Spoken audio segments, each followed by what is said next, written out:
तुम बोलते हो कि मैम आप रिप्लाई नहीं करते डीएम्स का,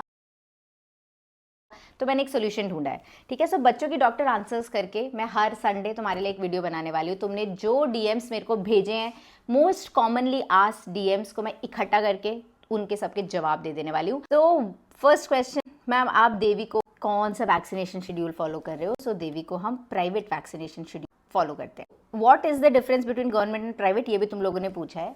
government vaccination is the must have उस कंट्री में, उस देश में अगर कोई बच्चा है तो उसको ये ज़रूर लगना चाहिए।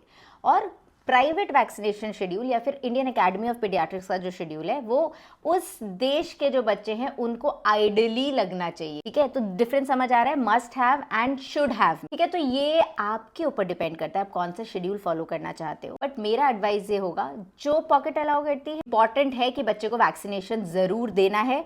गवर्नमेंट प्राइवेट आप चूज कर सकते हो। So are government provided vaccination of good quality? Yes. Basically जो भी वैक्सीन मार्केट में आती है भाई, बहुत स्ट्रिंजेंट क्वालिटी कंट्रोल से निकल कर ही आती है, चाहे गवर्नमेंट में जाए चाहे प्राइवेट में आए। और उसके बाद कोल्ड चेन कि सही टेम्परेचर पे मेंटेन किया हुआ है वैक्सीन का, वो इंपॉर्टेंट है। केमिस्ट से खरीद लेते हो और फिर घर में आके वैक्सीन लगवा देते हो, वो लूज होगी क्वालिटी। बट गवर्नमेंट सेटअप में कोल्ड चेन बहुत अच्छे से मेंटेन होती है। प्राइवेट हॉस्पिटल्स में भी हम बहुत अच्छे से मेंटेन करते हैं, तो क्वालिटी अश्योर्ड है। Why do private hospital offer additional vaccine? Are they necessary?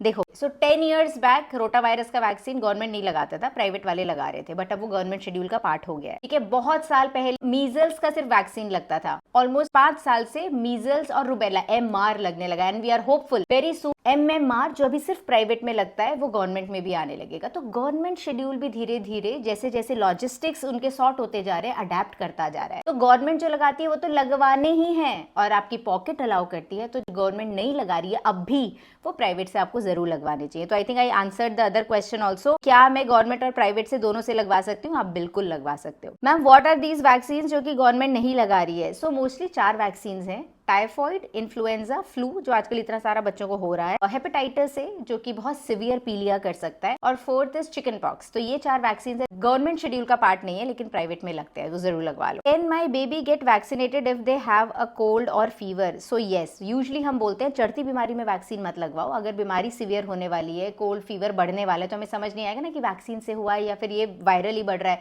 ढलती बीमारी में थोड़ा बहुत जुकाम खांसी रह गया, बाकी तो सब ठीक हो गया, 1-2 बार डायरिया किया था, चोट लग गई है, हम ट्रैवल कर रहे हैं, इन सब random reason vaccination schedule pre postpone करने की जरूरत नहीं, आप बिल्कुल दे सकते हो। प्री पोस्टपोन से मेरे को ये ध्यान आता है कि तुम लोग अक्सर बोलते हो मैम 4-5 दिन आगे पीछे हो गया, हफ्ता 10 दिन आगे पीछे हो गया, कोई फर्क पड़ता है? कुछ ज्यादा फर्क नहीं पड़ता। अच्छा, एक ये बहुत ही बड़ा डाउट है भाई, अगर फीवर नहीं आया वैक्सीन में तो मतलब वैक्सीन लगी नहीं या वैक्सीन इफेक्टिव नहीं हुई।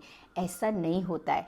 हर बच्चे का इम्यून सिस्टम और पर्टिकुलर वैक्सीन को कैसे उसकी बॉडी ने रिएक्ट किया उस पर डिपेंड करता है। पेनलेस और पेन वैक्सीनेशन में भी सिर्फ एक पर्टूसिस नाम की, जो कि काली खांसी जिसे हम बोलते हैं, उस बीमारी के एंटीजन का डिफरेंस होता है। तो एक ऐसा होता है, उसको थोड़ा मॉडिफाई कर दिया गया होता है कि वो बहुत सिवियर फीवर, 3-3 घंटे बच्चे रोते रहते हैं, कुछ बच्चों को उससे दौरा आ सकता है। ये सिवियर प्रॉब्लम से बचने के लिए पेनलेस वर्जन लाया गया था, और होलसेल मतलब पूरा का पूरा वो बैक्टीरिया उसमें, तो उसमें फीवर वगैरह सब आ सकता है। एक बीमारी जो कि 5 in 1 गवर्नमेंट में और 6 in 1 प्राइवेट शेड्यूल का पार्ट होती है, वो पेनलेस या पेन के लिए बोलना एलिजिबल है।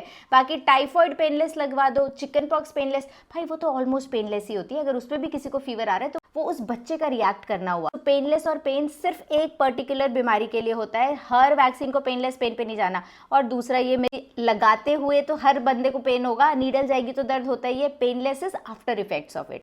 Is it safe for my baby to get multiple vaccine at once? So yes, most of the vaccine जो उस समय उसके आसपास दी जाती है उसकी स्टडीज हुई भी होती है कि क्रॉस रिएक्टिविटी नहीं है। बाकी तुम्हारा डॉक्टर बहुत समझदार होता है, हमको इतना पढ़ाया गया होता है, हमें पता होता है कि अगर किसी को साथ में नहीं लगाना है तो क्यों नहीं लगा। तो एक सिटिंग में आप मल्टीपल वैक्सीन दे सकते हो, 2 सिटिंग्स के बीच में एटलीस्ट 3 हफ्ते का गैप होना चाहिए। कैन वैक्सीन कॉज ऑटिज्म और अदर डेवलपमेंटल इश्यूज? वैक्सीन से ऑटिज्म हो गया, ये सेंसेशनल न्यूज है। 1-2 केस रिपोर्ट्स हैं कि कोरिलेट किया गया, बट बहुत सारे लूप होल्स है कि इनको ग्रॉसली हम कनेक्ट कर पाए। इंक्रीजिंग इंसिडेंस ऑफ ऑटिज्म है हमारे कंट्री में, पर उसके बहुत सारे फैक्टर्स हैं। Measles vaccination not be considered one of it. अरे ऐसा होता तो हम अपने बच्चों को भी लगाते क्या? डॉक्टर्स के बच्चों को भी तो मीजल्स लगता है, सबको मीजल्स लगता है कि मीजल्स लाइफ थ्रेटनिंग डिजीज हो सकती है तो उसके अगेंस्ट वैक्सीन लगती है। इनको कोरिलेट करना सही नहीं होगा। इम्यूनिटी बिल्ड करने के बारे में तुम इतने क्वेश्चंस पूछते हो, vaccination is a very important part of immunity building of your little one. और वैक्सीन उसी बीमारी के अगेंस्ट आती है जिसके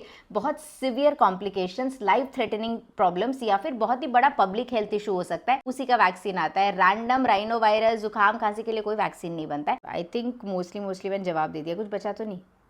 वो क्वेश्चन रह गया ना कि फीवर नहीं आया तो वैक्सीन नहीं लगी। अच्छा, okay, so a very big myth. बहुत सारे बड़े लोग हमारे ये सोचते हैं कि बुखार तो आना ही चाहिए ना वैक्सीन लगाए तो, इसीलिए वो ये भी बोलते हैं कि पेनलेस मत लगवाओ, इससे इफेक्ट नहीं आएगा। तो पेनलेस पेन दोनों इफेक्टिव होते हैं।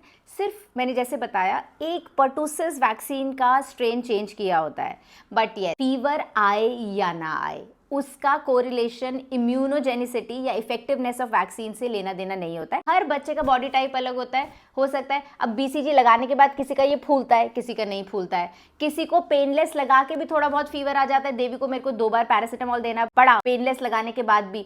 और कुछ बच्चों को हम पेन वाली वैक्सीन लगाते हैं, उनके पेरेंट्स भी आके पूछते हैं कि मैडम पक्का पेन वाली लगाई थी ना, हमारे बच्चे को तो कुछ हुआ ही नहीं। सो बहुत सारे फैक्टर्स इन्वॉल्व है, लेकिन फीवर नहीं आया मतलब वैक्सीन लगी नहीं बॉडी को, ऐसा नहीं होता है। कीप योर बच्चा कंफर्टेबल आफ्टर वैक्सीनेशन।